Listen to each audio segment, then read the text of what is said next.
इस वक्त की बड़ी खबर आ रही है बिहार से। बिहार इंतखाबात से पहले आरजेडी को बड़ा झटका लगा है। आरजेडी लीडर रघुवंश प्रसाद सिंह ने पार्टी से इस्तीफा दे दिया है। रघुवंश प्रसाद ने सादे कागज पर इस्तीफा लिखकर भेज दिया है। पार्टी के फाउंडर मेंबर रहे हैं रघुवंश प्रसाद सिंह, सीनियर लीडर है लीडर रघुवंश प्रसाद सिंह। आरजेडी के सभी ओहदों से पहले ही वो इस्तीफा दे चुके हैं और दिल्ली में एम्स में जेरे इलाज है रघुवंश प्रसाद सिंह। रघुवंश प्रसाद सिंह ने आरजेडी से माफ कीजिएगा इस्तीफा दे दिया है। एम्स में बिस्तर पर लेटे लेटे ही पार्टी को खत भेज दिया है। तो बिहार में असेंबली इंतखाबात से पहले राष्ट्रीय जनता दल यानी आरजेडी को एक तगड़ा झटका लगा है। सीनियर लीडर रघुवंश प्रसाद ने आरजेडी के सभी ओहदों से इस्तीफा दे दिया है। आसिफ इकबाल इस वक्त हमारे सीनियर रिपोर्टर हमारे साथ बराह रास्त जुड़ रहे हैं इसी खबर पर, उनसे मजीद बात करेंगे।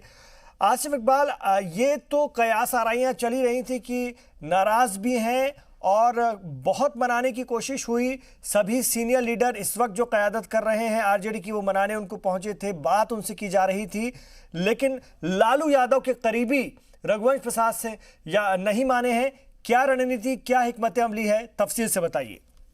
देखिए, मैं आपको बताऊं कि इमरान, ये आरजेडी के लिए सबसे बड़ा झटका है और खास तौर पे आपको बताऊं कि बिहार चुनाव से पहले जिस तरीके से आरजेडी के खेमेबंदी आप कह लें कि बहुत मजबूत दिख रही थी जब चुनाव की तैयारियां चल रही थी, या फिर कह लें कि चुनाव से बहुत पहले की तैयारियों की अगर बात करें तो आरजेडी बहुत मजबूत खेमेबंदी में नजर आ रही थी। लेकिन जैसे जैसे नजदीक आ रही है चुनाव, वैसे वैसे आरजेडी की खेमेबंदी कहीं ना कहीं से चकनाचूर नजर आती है, क्योंकि आज जो बड़ी घटना घटी है वो आरजेडी के लिए सबसे बड़ा झटका कहा जा सकता है, क्योंकि रघुवंश प्रसाद सिंह की पहचान ही लालू प्रसाद यादव के शैडो के रूप में होती रही है। लालू प्रसाद यादव अगर आज इतने लंबी दूरी तक तय कर पाए हैं तो उनके पीछे सबसे बड़े कारण में से रहे हैं, सबसे बड़ी वजह में से रहे हैं, सबसे मजबूत स्तंभ में से रहे हैं अगर कोई, तो वो रघुवंश प्रसाद सिंह। रघुवंश प्रसाद सिंह कोई, और सबसे बड़ी बात है कि आरजेडी में अगर लालू प्रसाद यादव के बाद सबसे बड़ी शख्सियत के तौर पे पूरे हिंदुस्तान ने किसी को जाना है तो वो रघुवंश प्रसाद सिंह को जाना है, क्योंकि रघुवंश प्रसाद सिंह कोई ऐसे कोई आरजेडी के विधायक नहीं बल्कि आरजेडी के सांसद रहे हैं और पूर्व केंद्रीय मंत्री रहे हैं, और केंद्रीय मंत्री भी ऐसे वैसे नहीं। इसलिए हम ये बात कह रहे हैं क्योंकि रघुवंश प्रसाद सिंह जब दोबारा जीत कर आए तो भी राहुल गांधी चाहते थे कि यूपीए 2 में भी वो मंत्री बने, लेकिन क्योंकि लालू प्रसाद यादव की वफादारी के चलते, या ये कह लें कि लालू प्रसाद नहीं चाहते थे कि वो मंत्री बने, इसलिए वो मंत्री पद उन्होंने त्याग दिया। लेकिन सबसे बड़ी बात यह कि जितना हाल फिलहाल में जो चीजें घटी है, मैं आपको बताऊं कि आरजेडी में इस वक्त जस्टानंद सिंह जो प्रदेश अध्यक्ष है, उनकी काफी बातों को माना जा रहा है और उनकी काफी चीजों को तरजीह दी जा रही है, खासतौर पर तेजस्वी यादव की नजर में। इसी बात को लेकर वो काफी नाराज थे, खास तौर पे जब रामा सिंह की एंट्री की बात होने लगी। रामा सिंह वो जिनसे वो हार गए थे, रघुवंश प्रसाद सिंह चुनाव हार गए थे लोकसभा का, और रघुवंश प्रसाद सिंह रामा सिंह के दूर विरोधी माने जाते हैं, और रामा सिंह भी रघुवंश प्रसाद सिंह के सबसे बड़े दूर विरोधी वही उस इलाके की राजनीति करते हैं, और उनको जगदानंद सिंह आरजेडी में लाने की पूरी कवायद और कोशिशें करते नजर आ रहे थे। ये बात रघुवंश प्रसाद सिंह को नागवार गुजरी, और सबसे बड़ी बात ये मैं आपको बताऊं कि इमरान की आरजेडी में ये माना यह जा रहा था कि जब आरजेडी जब राज्यसभा के चुनाव में जाएगी या राज्यसभा से प्रतिनिधि की चुनने की बात आएगी तो सबसे पहला नाम जो होगा वो रघुवंश प्रसाद सिंह का होगा, क्योंकि रघुवंश प्रसाद सिंह ने हमेशा ईमानदारी से तमाम दूसरे ऑफरों के बावजूद वो आरजेडी को उन्होंने नहीं छोड़ा, क्योंकि हम ये जानते हैं, हमने खुद रघुवंश प्रसाद सिंह से बात की है कि रघुवंश प्रसाद सिंह को नीतीश कुमार भी चाहते थे कि वो उनके साथ है, रघुवंश प्रसाद सिंह को बीजेपी भी चाहती है कि वो उनके साथ है, रघुवंश प्रसाद सिंह को कांग्रेस भी चाहती थी, क्योंकि राहुल गांधी सोनिया गांधी दोनों लोग चाहते थे कि वो उनके साथ है, लेकिन बावजूद वो इन ऑफरों को नहीं माना उन्होंने और सीधे तौर पे लालू प्रसाद यादव का साथ दिया। जगदानंद सिंह सबसे बड़े कारण है इस पूरे उठापटक में। जी, लेकिन आसिफ अब आपसे ये जानना चाहेंगे कि इसके, जैसा कि आप पहले भी बता रहे हैं कि ऑफर तो उनको हर जगह से थे, बीमारी कहीं वजह तो नहीं है इस तमाम ओहदे से इस्तीफा देने की, अपनी जिम्मेदारियों से दूर होने की? इमरान, बहुत वाजिब सवाल है, लेकिन ये बीमारी वजह नहीं हो सकती है, क्योंकि रघुवंश प्रसाद सिंह बीमार जरूर है लेकिन वो तमाम तरीके से एक्टिव है, क्योंकि अभी हमारी कुछ दिनों पहले जब उनसे मुलाकात हुई, उनको कोरोना हो गया था, उसके बाद जब वो लौटे तो फिर उनसे बातचीत हुई। वो देखिए, रघुवंश प्रसाद सिंह का जो जेस्चर है वो बहुत ही प्रॉपर, आप कह सकते हैं कि देसी खाटी नेता है वो जब आप उनसे मिलेंगे, जब उनसे बात करेंगे तो वो उनके अपने जेस्चर में नजर आता है। और आप सोचिए कि वो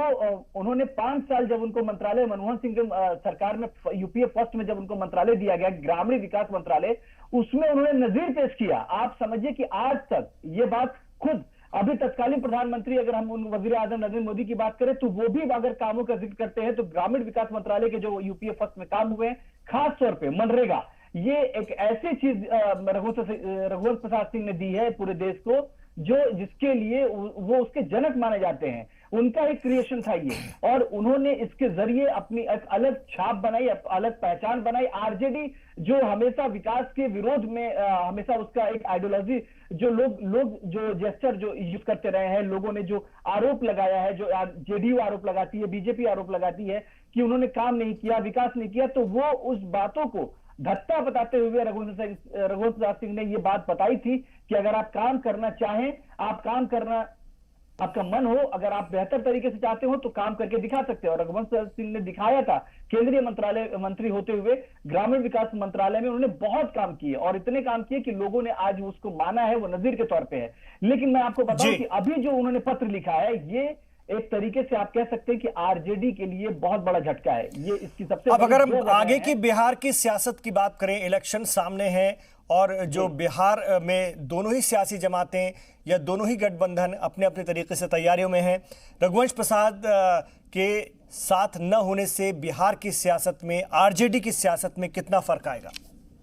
देखिए, बहुत फर्क आएगा, क्योंकि आप सब साफ समझिए कि रघुवंश प्रसाद सिंह सिर्फ एक पार्टी के लीडर नहीं, बल्कि पार्टी में उनकी भूमिका जो थी वो गार्जियन की थी। और लालू प्रसाद यादव अभी जेल में है, ये बात सभी को पता है कि लालू प्रसाद यादव जेल में है। वो एडवाइजर के तौर पे वो सारी चीजों को एडवाइस करते हैं, देखते हैं, मॉनिटर करते हैं। लेकिन रघुवंश प्रसाद सिंह का होना इस पार्टी के लिए बेहद जरूरी था, क्योंकि हाल फिलहाल में जितने भी हमने सीनियर लीडरों से बात की है, वो सब कहते हैं कि रघुवंश प्रसाद सिंह को मना लिया जाएगा, उनको समझा दिया जाएगा, उनको मान मनोबल किया जाएगा। लेकिन फिलहाल ऐसा होता नहीं दिख रहा है। और रामा सिंह एक ऐसा एपिसोड रहा है कि रामा सिंह के एपिसोड पर वो बहुत नाराज थे, और खासतौर पे इसमें जो भूमिका रही है, मैं बार बार इसलिए बहुत खुल के ये बता रहा हूं क्योंकि मेरी रघुवंश प्रसाद सिंह से बात हुई है कि उन्होंने कहा कि जगदानंद सिंह जो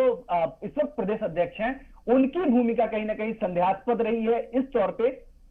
कि उन्होंने रघुवंश प्रसाद सिंह को मनाने की कोशिश नहीं की, उन्होंने रघुवंश प्रसाद सिंह से बैठकर बात करने की कोशिश नहीं की। और इसलिए आप ये कह सकते हैं कि अगर आज रघुवंश प्रसाद सिंह अगर आरजेडी छोड़ते हैं तो उसकी सबसे बड़ी वजह, जो दो वजह है, वो एक जगदानंद सिंह का एक बिहेवियर और दूसरा रामा सिंह का एंट्री करना आरजेडी में। और ये कहीं ना कहीं से तेजस्वी यादव की जो मुख्यमंत्री बनने के सपने हैं उसको आप कह सकते हैं करारा झटका माना जाएगा। क्योंकि रघुवंश प्रसाद सिंह को लेकर जिस तरीके से तेज प्रताप यादव ने जब उल्टा बयान दिया था कि ये पानी है और पानी से अगर एक बोतल आप निकाल लेते हैं तो उसमें कोई फर्क नहीं पड़ता, उस पर लालू यादव ने उनको डांट पिलाई थी और बुला के बजाते उनको डांटा था कि आप किसके बारे में क्या कह रहे हैं, ये आपको समझ में आना चाहिए। क्योंकि रघुवंश प्रसाद सिंह कोई छोटी मोटी शख्सियत नहीं है, वो किसी नाम के मोहताज नहीं है, किसी परिचय के मोहताज नहीं है। रघुवंश प्रसाद सिंह के बारे में आप कह सकते हैं कि रघुवंश प्रसाद सिंह, अगर बिहार का इतिहास लिखा जाएगा तो उसमें रघुवंश प्रसाद सिंह की भी एक पेज जरूर उनके लिए, एक और जरूर उनके लिए, पैरा उनके लिए डिसाइडेड होगा। क्योंकि रघुवंश प्रसाद सिंह ने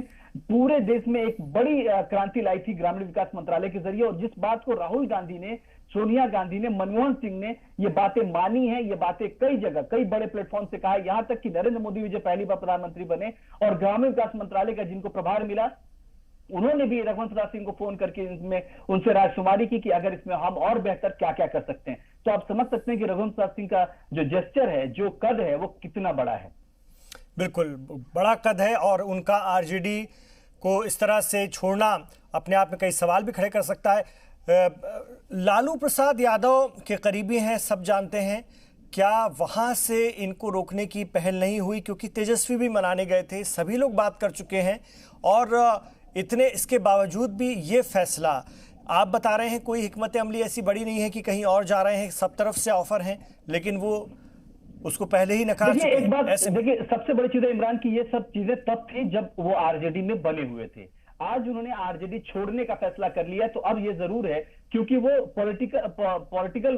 शख्सियत है, वो पॉलिटिक्स करना चाहते हैं, वो पॉलिटिक्स करते हैं। तो ये बात हम आज ये नहीं कह सकते कि अब वो कोई ऑफर एक्सेप्ट करेंगे या नहीं करेंगे। देखिए, जब तक वो थे तब तक डेडिकेटेड आरजेडी के वर्कर बनकर थे, आरजेडी के लीडर बनकर थे। लेकिन जब उन्होंने आरजेडी छोड़ दी है तो अब ये देखना दिलचस्प होगा कि वो किसका दामन थामते हैं, किस पार्टी में जाते हैं। लेकिन मैं ये दावे के साथ कह सकता हूं, जितनी बिहार की राजनीति को मैं समझता हूं, कि रघुवंश प्रसाद सिंह जहां भी जाएंगे वो जेस्चर उनका इतना बड़ा है कि वो उस पार्टी के लिए फायदा करेगा। रामकृपाल यादव ने भी ऐसे ही एक बार इसी तरह से आरजेडी को छोड़ा था, और ऐसे वक्त में ही छोड़ा था जब उनकी बड़ी भूमिका थी उस वक्त आरजेडी में, और उसके बाद उन्होंने बीजेपी का दामन थामा था और आज वो मंत्री हैं, जबकि आरजेडी के यूपीए के साथ होने के दौर में भी उनको बड़ी ताकत मिली। मैं एक बात और ऐड कर दूं कि देखिए वो रामकृपाल यादव की शख्सियत आप समझ सकते थे कि रामकृपाल यादव ने जब पार्टी छोड़ा, आरजेडी छोड़ी, लालू प्रसाद यादव को छोड़ा, तो उन्होंने ही सबसे बड़ा झटका भी लालू प्रसाद यादव को दिया और लालू प्रसाद यादव के परिवार को दिया। एक बार नहीं बल्कि दो बार लालू प्रसाद यादव की बड़ी बेटी, जो उस परिवार की सबसे बड़ी बेटी है, उनको दो बार चुनाव में हराया। वो भी तब जब ये बात मानी जाती है, ये बात कही जाती है, इस बात को किसी में कोई दरकार नहीं है कि यादव वोट पे अगर सबसे बड़ा पकड़ किसी का है, सबसे बड़ी पहुंच किसी की है, सबसे बड़ी गोलबंदी अगर कोई कर सकता है तो लालू प्रसाद यादव और उनका परिवार कर सकता है। इसीलिए तेजस्वी यादव आज विपक्ष के नेता है, उनके पास आज 80 विधायक है, इस बात में किसी को दो राय नहीं है। लेकिन उसके बावजूद दो बार के लोकसभा चुनाव में डॉक्टर मीसा भारती को अगर किसी ने धूल चटाई, किसी ने हराया, तो वो रामकृपाल यादव ने हराया। तो ये बात साफ है। और जिस तरीके से अभी हाल फिलहाल में एक और घटना घटी है कि श्याम रजक फिर से वापस लालू प्रसाद यादव के साथ आ गए हैं, ये बात भी लालू प्रसाद यादव और आरजेडी के लिए अच्छी खबर है। लेकिन 6 विधायक उनको छोड़ के गए हैं, ये भी सभी को पता है। और रघुवंश प्रसाद सिंह का इस वक्त छोड़ना, जब पार्टी को बहुत मजबूत होने की जरूरत है, मजबूती दिखाने की जरूरत है, पार्टी को एक बंद करने की जरूरत है, लामबंद करने की, गोलबंद करने की जरूरत है, उस वक्त अगर आरजेडी से रघुवंश प्रसाद सिंह जैसा मजबूत और बेहतर छवि का, मैं आपको छवि के बारे में बताऊं कि देखिए आरजेडी में बहुत सारे लीडर हैं, लेकिन अगर छवि की बात करें तो रघुवंश प्रसाद सिंह की छवि से कोई मैच नहीं करता वो नजर आएगा। तो इसलिए रघुवंश प्रसाद सिंह का पार्टी छोड़ना ये अपने आप में आरजेडी के लिए बहुत बड़ा झटका है, बहुत बड़ा झटका है आरजेडी के लिए। और अब एक नई हिकमत अमली के साथ चलना होगा आरजेडी को। लेकिन ये भी देखा जा रहा था, अगर हम देखें तो जब से तेजस्वी क़यादत देख रहे हैं, जब से उन्होंने पूरा मोर्चा संभाल रखा है, उन्होंने अपने सीनियर्स के दबाव में आकर ऐसा लगता है बात तो की, लेकिन बहुत ज़्यादा प्रेफरेंस नहीं दिया, बहुत ज़्यादा मान मनोबल नहीं की। क्या ऐसा हुआ? क्योंकि ये खबरें भी छनकर आती रहीं कि गए तो हैं लालू यादव के एहतराम में गए हैं, आखिरी एक बार मनाने के लिए गए हैं, बात करने गए हैं, और दूसरे लोगों को भी भेजा है। लेकिन अब एक नए ढंग से आरजेडी आगे बढ़ेगा और एक नई क़यादत के साथ आरजेडी आगे बढ़ेगा। इमरान देखिए साफ तौर पे है कि तेजस्वी यादव अभी भी, अगर आप मैच्योरनेस लेवल की बात करें, तो जहां पे लालू प्रसाद यादव और राबड़ी देवी जो दो मुख्यमंत्री रहे हैं, जिस घर में वो खुद उप मुख्यमंत्री रहे हैं, लेकिन जो मैच्योरनेस लेवल की बात है वो तेजस्वी यादव ने नहीं दिखाया। क्योंकि आप समझिए कि अगर आपके विधायक बार बार छोड़ के जा रहे हैं, 6 विधायक छोड़ चुके हैं अभी तक, और दूसरी तरफ आपके यहाँ सबसे कद्दावर नेता, और खासतौर पर मैं इसलिए बार बार ये कह रहा हूं क्योंकि रघुवंश प्रसाद सिंह की अगर इमेज की बात करें आप, तो आरजेडी में वैसी इमेज किसी भी नेता की नहीं है। मैं आपसे बहुत ही पुख्ता तरीके से बता रहा हूं कि उस तरह की इमेज किसी की नहीं है जो इमेज रघुवंश प्रसाद सिंह की थी। इसीलिए हर पार्टी उनको चाहती थी कि वो उनके साथ आए, चाहे वो राहुल गांधी और सोनिया गांधी की कांग्रेस की बात कर लें, या फिर प्रधानमंत्री नरेंद्र मोदी अमित शाह के बीजेपी की बात कर लें, या फिर नीतीश कुमार की जेडीयू की बात कर लें। ये सभी पार्टियां चाहती थी कि रघुवंश प्रसाद सिंह उनके साथ आए और उनका एक ब्रांड हो। लेकिन उन्होंने इस बात को तरजीह नहीं दी, वो लालू प्रसाद यादव के साथ तटस्थ रहे, खड़े रहे। लेकिन तेजस्वी यादव ने कहीं ना कहीं से ये बड़ी चूक की है, और वो भी ये चूक सिर्फ और सिर्फ जगदानंद सिंह के कहने पे की है। जगदानंद सिंह जो इस वक्त प्रदेश अध्यक्ष है, उनके कहने पे की है। ये बात हर जगह से मालूम है, हमारे सोर्सेज बता रहे हैं कि जगदानंद सिंह और रघुवंश प्रसाद सिंह की कहीं ना कहीं से नूरा कुछ थी, और ये कह ले कि आप रघुवंश प्रसाद सिंह को ये नाराजगी कहीं ना कहीं से भारी पड़ी और वो नाराज होकर पार्टी से अलग हो गए। और मैं आपको एक और अपडेट कर दूं कि उनके इस्तीफे की तमाम पार्टियों ने भरपूर स्वागत किया, और खासतौर पर जीतन राम मांझी का ट्वीट आ गया। जीतन राम मांझी ने कहा कि देखिए, मैंने जो फैसला अभी कुछ दिन पहले किया था, बिल्कुल सही फैसला किया था मैंने, आरजेडी के साथ छोड़ने का, गठबंधन से अलग होने का। यह फैसला मेरी तस्दीक करता है। रघुवंश प्रसाद सिंह का इस्तीफा आज इस बात पे मुहर लगाता है।